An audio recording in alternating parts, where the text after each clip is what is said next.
ओम शांति। 29 मार्च 2025। बाबा के महावाक्य। मीठे बच्चे, तुम्हें ज्ञान से अच्छी जागृति आई है। तुम अपने 84 जन्मों को निराकार और साकार बाप को जानते हो। तुम्हारा भटकना बंद हुआ। प्रश्न: ईश्वर की गत मत न्यारी क्यों गाई हुई है?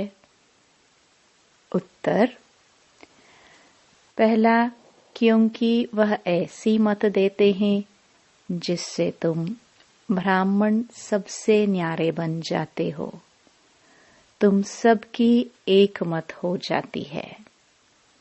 दूसरा, ईश्वर ही है जो सबकी सद्गति करते हैं, पुजारी से पूज्य बनाते हैं, इसलिए उनकी गत मत न्यारी है, जिसे तुम बच्चों के सिवाय कोई समझ नहीं सकता। ओम शांति। तुम बच्चे जानते हो, बच्चों की अगर तबीयत ठीक नहीं होगी तो बाप कहेंगे, भल यहाँ सो जाओ। इसमें कोई हर्जा नहीं, क्योंकि सिखिलदे बच्चे हैं, अर्थात 5000 वर्ष बाद फिर से आकर मिले हैं। किसको मिले हैं? बेहद के बाप को।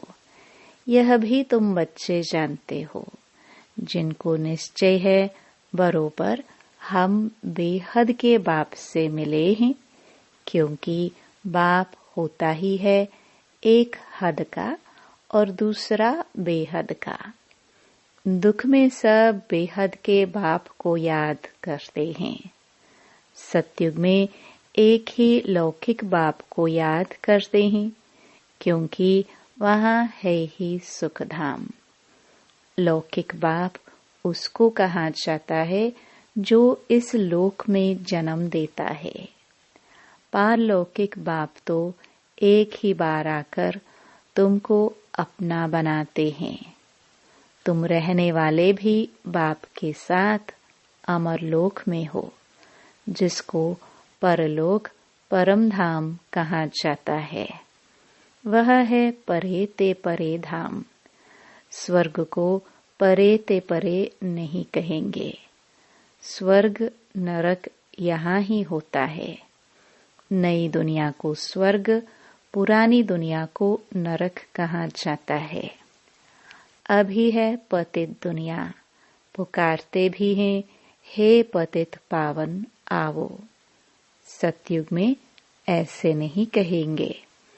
जब से रावण राज्य होता है तब पतित बनते हैं। उनको कहेंगे 5 विकारों का राज्य। सतयुग में है ही निर्विकारी राज्य। भारत की कितनी जबरदस्त महिमा है, परंतु विकारी होने के कारण भारत की महिमा को जानते नहीं। भारत संपूर्ण निर्विकारी था जब यह लक्ष्मी नारायण राज्य करते थे। अभी वह राज्य नहीं है। वह राज्य कहाँ गया, यह पत्थर बुद्धियों को मालूम नहीं। और सभी अपने अपने धर्म स्थापक को जानते हैं। एक ही भारतवासी हैं जो न अपने धर्म को जानते न धर्म स्थापक को जानते हैं। और धर्म वाले अपने धर्म को तो जानते हैं, परंतु वह फिर कब स्थापन करने आएंगे यह नहीं जानते। सिख लोगों को भी यह पता नहीं है कि हमारा सिख धर्म पहले था नहीं। गुरु नानक ने आकर स्थापन किया तो जरूर फिर सुखधाम में नहीं रहेगा। तब ही गुरु नानक आकर फिर स्थापन करेंगे, क्योंकि वर्ल्ड की हिस्ट्री ज्योग्राफी रिपीट होती है ना। क्रिश्चियन धर्म भी नहीं था, फिर स्थापन हुई। पहले नई दुनिया थी, एक धर्म था, सिर्फ तुम भारतवासी ही थे। एक धर्म था, फिर तुमको 84 जन्म लेते लेते यह भी भूल गए हो कि हम ही देवता थे। फिर हम ही 84 जन्म लेते हैं। तब बाप कहते हैं, तुम अपने जन्मों को नहीं जानते हो, मैं बतलाता हूँ। आधा कल्प राम राज्य था, फिर रावण राज्य हुआ है।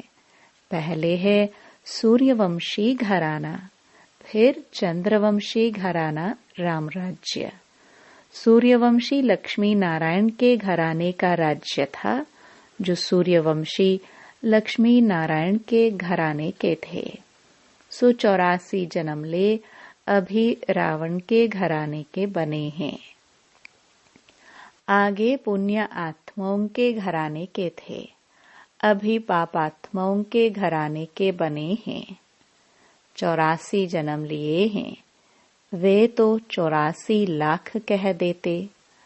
अब 84 लाख का कौन बैठ विचार करेंगे, इसलिए कोई का विचार चलता ही नहीं। अभी तुमको बाप ने समझाया है, तुम बाप के आगे बैठे हो। निराकार बाप और साकार बाप दोनों ही भारत में नामी ग्रामी हैं। गाते भी है, परंतु बाप को जानते नहीं है। अज्ञान नींद में सोए पड़े हैं। ज्ञान से जागृति होती है। रोशनी में मनुष्य कभी धक्का नहीं खाते, अंधियारे में धक्के खाते रहते। भारतवासी पूज्य थे, अब पुजारी हैं। लक्ष्मी नारायण पूज्य थे ना, यह किसकी पूजा करेंगे? अपना चित्र बनाए अपनी पूजा तो नहीं करेंगे, यह हो नहीं सकता। तुम बच्चे जानते हो हम ही पूज्य, सो फिर कैसे पुजारी बनते हैं? यह बातें और कोई समझ नहीं सकते, बाप ही समझाते हैं। इसलिए कहते भी हैं, ईश्वर की गत मत न्यारी है। अभी तुम बच्चे जानते हो, बाबा ने हमारी सारी दुनिया से गत मत न्यारी कर दी है। सारी दुनिया में अनेक मत मतांतर हैं। यहाँ तुम ब्राह्मणों की है एक मत, ईश्वर की मत और गत। गत अर्थात सदगति। सदगति दाता एक ही बाप है। गाते भी हैं, सर्व का सदगति दाता राम। परंतु समझते नहीं कि राम किसको कहा जाता है। कहेंगे जिधर देखो राम ही राम रहता है। इसको कहा जाता है अज्ञान अंधियारा। अंधियारे में है दुख, सोझरे में है सुख। अंधियारे में ही पुकारते हैं ना। बंदगी करना माना बाप को बुलाना, भीख मांगते हैं ना। देवताओं के मंदिर में जाकर भीख मांगना हुआ ना। सतयुग में भीख मांगने की दरकार नहीं।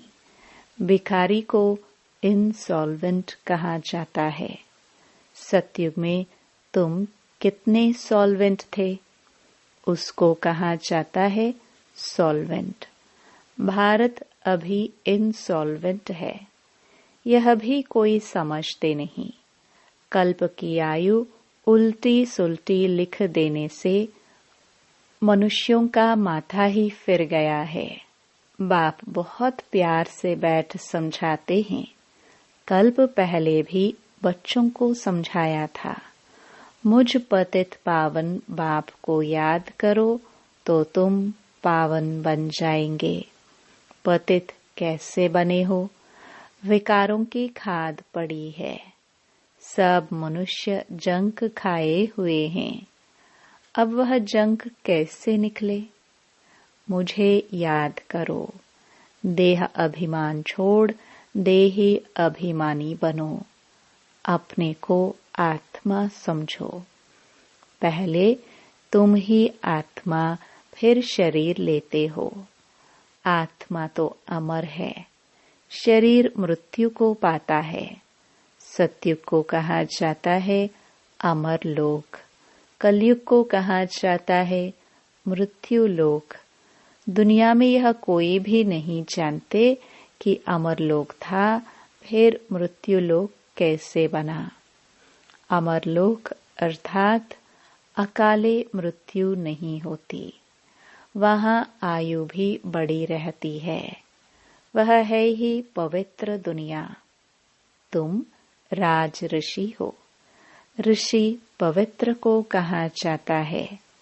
तुमको पवित्र किसने बनाया?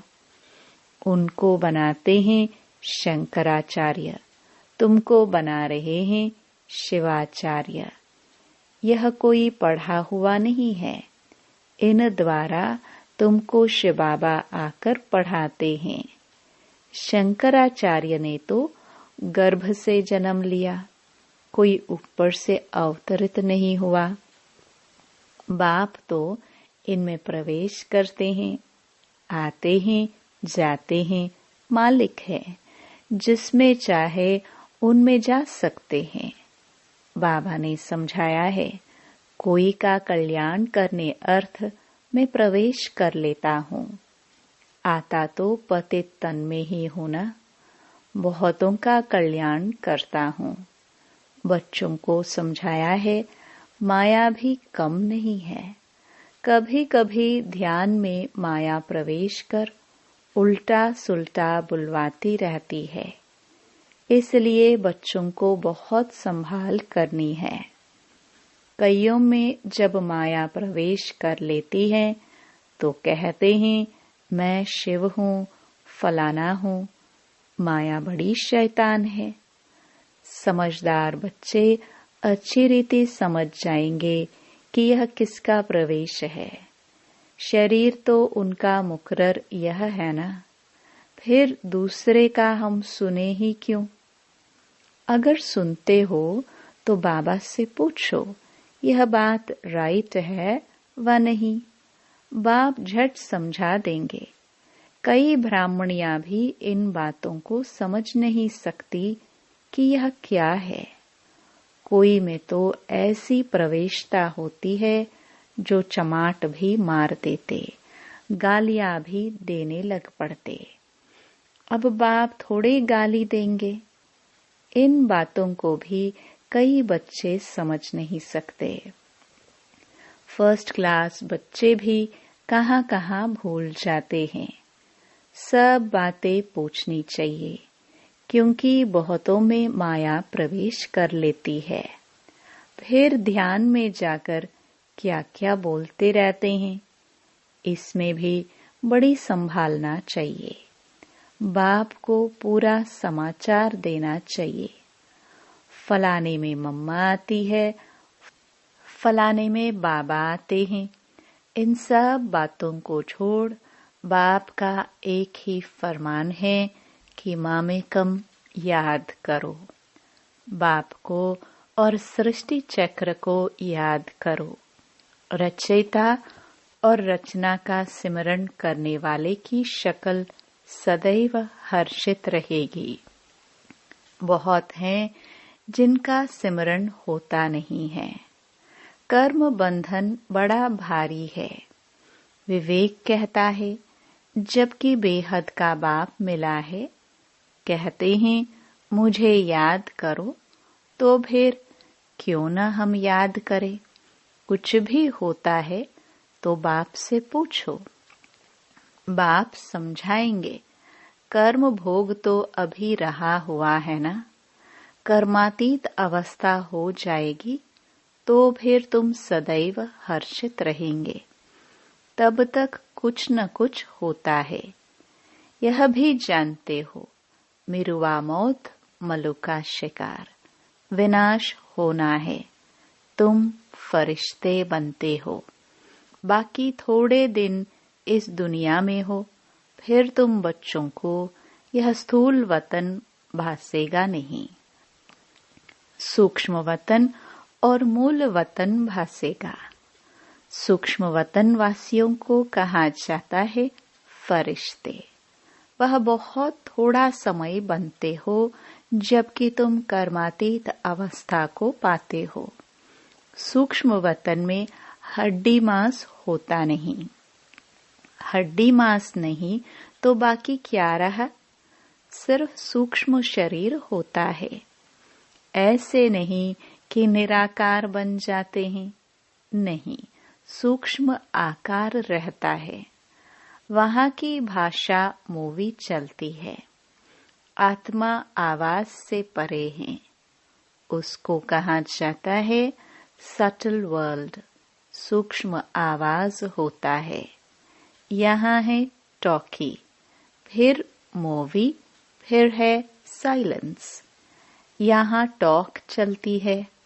यह ड्रामा का बना बनाया पार्ट है। वहाँ है साइलेंस, वह मूवी और यह है टॉकी। इन तीन लोगों को भी याद करने वाले कोई विरले होंगे।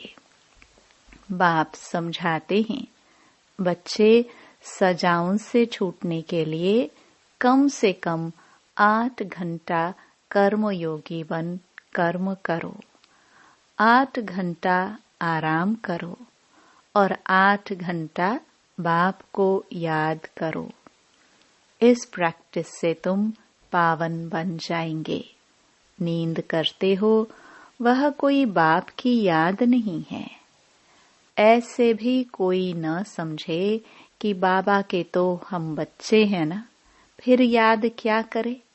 नहीं, बाप तो कहते हैं मुझे वहां याद करो, अपने को आत्मा समझ मुझे याद करो। जब तक योग बल से तुम पवित्र ना बनो, तब तक घर में भी तुम जा नहीं सकते। नहीं तो फिर सजाए खाकर जाना होगा। सूक्ष्म वतन मूल वतन में भी जाना है, फिर आना है स्वर्ग में। बाबा ने समझाया है, आगे चल अखबारों में भी पढ़ेगा, अभी तो बहुत टाइम है। इतनी सारी राजधानी स्थापन होती है। South, north, east, west, Bharat का कितना है। अब अखबारों द्वारा ही आवाज निकलेगा। बाप कहते हैं मुझे याद करो तो तुम्हारे पाप कट जाएंगे। बुलाते भी हैं, हे पतित पावन लिबरेटर, हमको दुख से छुड़ाओ। बच्चे जानते हैं ड्रामा प्लान अनुसार विनाश भी होना है। इस लड़ाई के बाद फिर शांति ही शांति होगी, सुख धाम हो जाएगा, सारी उथल पाथल हो जाएगी। सतयुग में होता ही है एक धर्म, कलयुग में है अनेक धर्म। यह तो कोई भी समझ सकते हैं। सबसे पहले आदि सनातन देवी देवता धर्म था। जब सूर्यवंशी थे तो चंद्रवंशी नहीं थे, फिर चंद्रवंशी होते हैं। पीछे यह देवी देवता धर्म प्राय लोप हो जाता है। पीछे फिर और धर्म वाले आते हैं। वह भी जब तक उन्हों की संस्था वृद्धि को पाए तब तक मालूम थोड़े पड़ता है। अभी तुम बच्चे सृष्टि के आदि मध्य अंत को जानते हो। तुमसे पूछेंगे सीडी में सिर्फ भारतवासियों को क्यों दिखाया है? बोलो, यह खेल है भारत पर। आधा कल्प है उन्हों का पाठ। बाकी द्वापर कलयुग में अन्य सब धर्म आते हैं। गोले में यह सारी नॉलेज है। गोला तो बड़ा फर्स्ट क्लास है। सतयुग त्रेता में है श्रेष्ठाचारी दुनिया। द्वापर कलयुग है भ्रष्टाचारी दुनिया। अभी तुम संगम पर हो। यह ज्ञान की बातें हैं। यह 4 युगों का चक्र कैसे फिरता है, यह किसको पता नहीं है। सतयुग में इन लक्ष्मी नारायण का राज्य होता है। इन्हों को भी यह थोड़े ही पता रहता कि सतयुग के बाद फिर त्रेता होना है, त्रेता के बाद फिर द्वापर कलयुग आना है। यहाँ भी मनुष्यों को बिल्कुल पता नहीं। भल कहते हैं, परंतु कैसे चक्कर फिरता है यह कोई नहीं जानते। इसलिए बाबा ने समझाया है, सारा गीता पर जोर रखो। सच्ची गीता सुनने से स्वर्गवासी बनते हैं। यहाँ शिव बाबा खुद सुनाते हैं, वहाँ मनुष्य पढ़ते हैं। गीता भी सबसे पहले तुम पढ़ते हो, भक्ति में भी पहले पहले तो तुम जाते हो ना। शिव के पुजारी पहले तुम बनते हो। तुमको पहले पहले पूजा करनी होती है अव्यभिचारी एक शिव बाबा की। सोमनाथ मंदिर और किसकी ताकत थोड़ी है बनाने की। बोर्ड पर कितने प्रकार की बातें लिख सकते हैं। यह भी लिख सकते हैं, भारतवासी सच्ची गीता सुनने से सचखंड के मालिक बनते हैं। अभी तुम बच्चे जानते हो, हम सच्ची गीता सुनकर स्वर्गवासी बन रहे हैं। जिस समय तुम समझाते हो तो कहते हैं, हाँ बरोबर ठीक है, बाहर गए खलास, वहां की वहां रही। अच्छा, मीठे मीठे सिखिलदे बच्चों प्रति मात पिता बाप दादा का याद प्यार और गुड मॉर्निंग।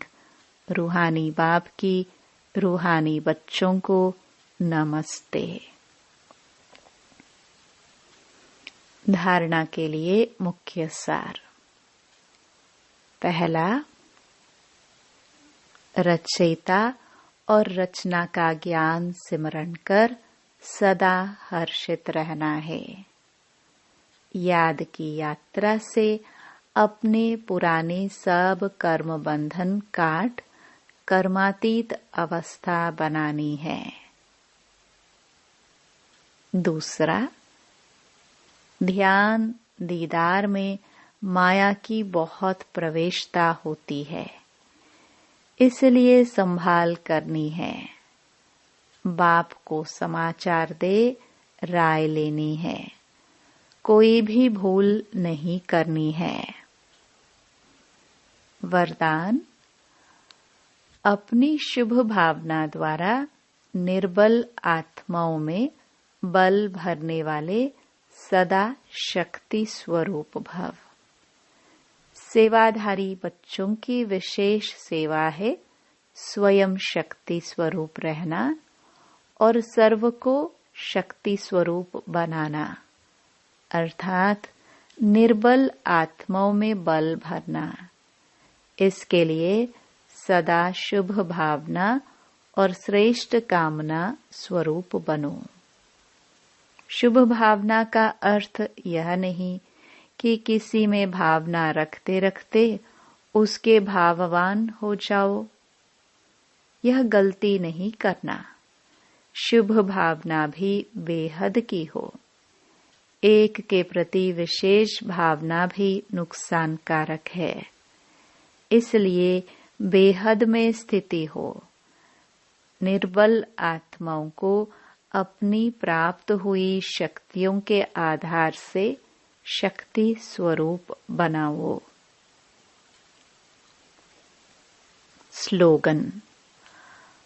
अलंकार ब्राह्मण जीवन का श्रृंगार है, इसलिए अलंकारी बनो, देह अहंकारी नहीं।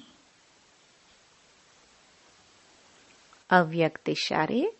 सत्यता और सभ्यता रूपी कल्चर को अपनाओ।